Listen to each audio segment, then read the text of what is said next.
ও দুনিয়ার মানুষ, কোন সভ্যতা তোমাদেরকে গ্রাস করলো, যেই সভ্যতায় মত্ত হয়ে 31st নাইট তুমি উদযাপন করলা?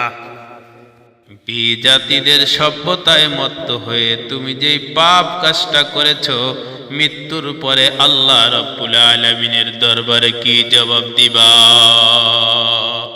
পাখিগুলো সারাদিন বিভিন্ন জায়গা থেকে খাদ্য সংগ্রহ করে সন্ধ্যা বেলায় তাদের নিরে এসে তারা তাদের বাচ্চাগুলিকে আদর করতেছিল, কেউ রবের জিকির করতেছিল, কোনো পাখিগুলি তারা ঘুমিয়ে গিয়েছিল।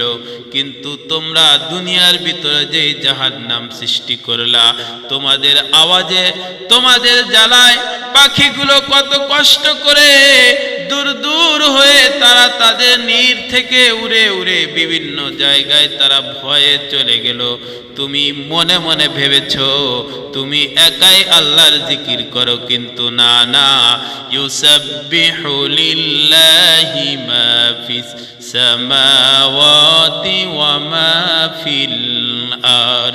দুনিয়ার মানুষ শুধু আল্লাহর জিকির করে না, দুনিয়ার ভিতরে যা কিছু আছে পশু পাখি সহ সকলে আল্লাহ রাব্বুল আলামিনের জিকির করে।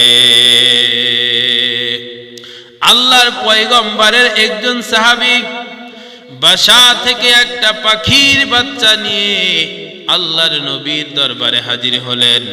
আল্লাহর নবী তখন বললেন, ও আমার সাহাবী, এই পাখি তুমি কেন নিয়ে এসেছো?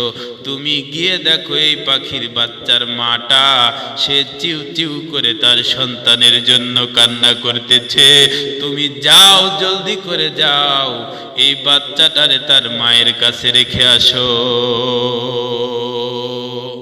উন্নত সভ্যতা কোথায় পাওয়া যায়?